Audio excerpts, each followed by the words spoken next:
If you'll notice, right around here, there's your body temperature. When it goes red, you're starting to go into hyperthermia. Not hyper, too hot. So if you have hyperthermia 1 or 2, or you're just overheating, an easy way to cool down is just as simple as you would in real life. Get in the water and just watch the temperature slowly drop down. And depending on how bad.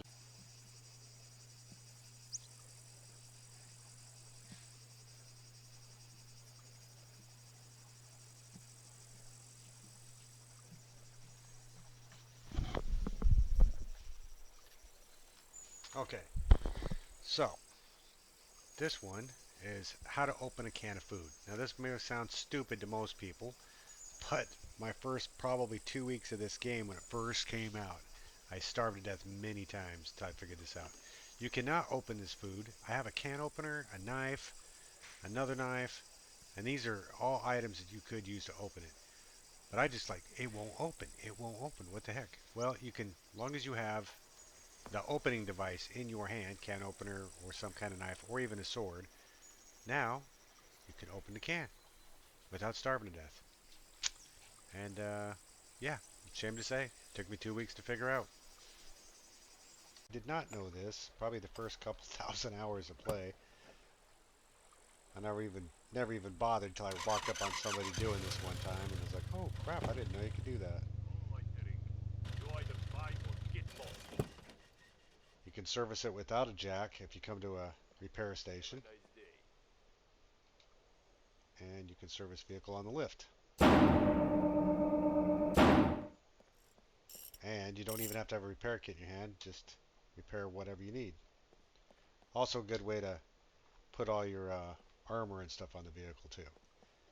And since you never Prices want are to not roam around negotiable. without a bumper, I usually keep one in the trunk of the car when you inevitably decide to try to take out an immovable tree. Install the bumper, and we're good. On these little bitty guys like this, or the uranium containers up at Chernobyl, all you need is a crowbar. It took me quite a long time to find this out because I thought crowbars are only good for crafting, and one day I happened to have one in my hand and went, oh, well, who knew? So all you do is make sure it's in your hand, and there you go. So if you have no idea how lockpicking works, or it's kind of above you where your skills is too low, you got one of these, you can still get into the armories and go to town.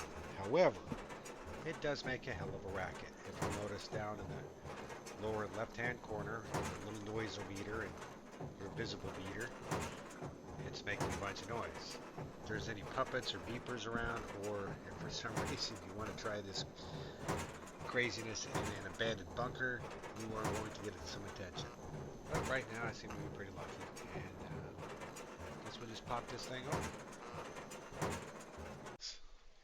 And you're sick and tired of running around looking at every trash can and every one of these only to find bits and pieces. And I don't know, maybe you're got yourself some uranium and you're gonna make yourself some crap ammo and go fight a sentry robot. Well, turns out you can, Prices are and this is not kind of expensive, but you negotiable. can do this. Is you can come to town, buy a battery, right? Buy a battery, right? And the battery has lead plates in it, so you can break into lead plates. So if you're planning on trying to make enough rounds, which is about 6 to 800 depending, to take out a sentry, you're gonna need a whole bunch of lead plates, and it's a real pain in the butt to keep running all over the map, just finding a couple scraps here and there. Buy yourself some batteries, make yourself a bunch of lead plates to fill in the rest of it.